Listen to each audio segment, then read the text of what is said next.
Road ప్రమాద ఘటనలో సాక్ష్యాధారాలు తారుమారు చేశారన్న అభియోగంతో అరెస్టైన వైసీపీ మాజీ మంత్రి సిద్రి అప్పలరాజు శ్రీకాకుళం జిల్లా జైలు నుంచి విడుదలయ్యారు. 23 రోజుల పాటు రిమాండ్ ఖైదీగా ఉన్న ఆయనను బెయిల్ లభించడంతో జైలు నుంచి బయటకు వచ్చారు. కష్టకాలంలో తనకు అండగా నిలిచిన పార్టీ శ్రేణులకు అధినేత జగన్కు అప్పలరాజు కృతజ్ఞతలు తెలిపారు. ప్రభుత్వం కక్ష సాధింపు చర్యల భాగంగానే తప్పుడు కేసులతో తనను జైలుకు పంపించిందని ప్రభుత్వంపై తీవ్రస్థాయిలో ఆరోపించారు.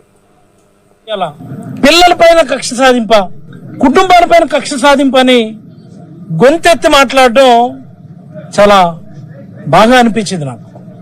అసలు ఇంత పెద్ద కుటుంబం జగన్మోహన్ రెడ్డి గారు మాకు ఇచ్చారా అన్నటువంటిది ఈ రోజు కల్లారా చూసిన తర్వాత చాలా గర్వంగా అనిపించింది నాకు.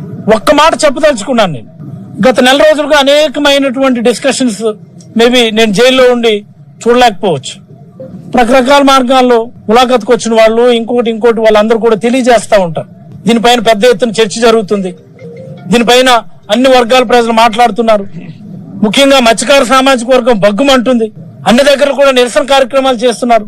అన్ని దగ్గర కూడా పెద్ద ఎత్తున దీనిపైన నోరు తెరిచి మాట్లాడుతున్నారు అన్నటువంటి మాటలు విన్నప్పుడు మనలో రకరకాల మార్గాల్లో ఇదేదో పోలీసులు తప్పుడు కేసులు పెట్టారని చాలా మంది అంటూ ఉంటారు. నేను దాంతో ఏకీభవించను. నేను పోలీసులు కూడా మా స్థానిక స్టేషన్ లో ఉన్న పోలీసుల నుంచి జిల్లా స్థాయిలో ఉన్నటువంటి పోలీసుల వరకు కూడా అందరూ కూడా సహాయమే చేశారు. మా కేసు ఏంటో అదే చేశారు. దానికి సంబంధించినటువంటి సెక్షన్లతోనే పెట్టారు. బట్ ఈ ప్రభుత్వం నా మీద ఏంటి, రాష్ట్రంలో ఉన్నటువంటి వైఎస్ఆర్ కాంగ్రెస్ పార్టీ నాయకులందరి మీద కూడా ఓ రకమైనటువంటి కక్ష కట్టున్నారు.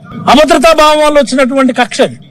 రాజకీయాల్లో తొక్కేసి అనగదొక్కి మళ్లీ అధికారాన్ని చేజిక్కించుకోవాలన్నటువంటి ఆతృతతో చేస్తున్నటువంటి ఆకృత్యాల్లో భాగంగా జరిగింది.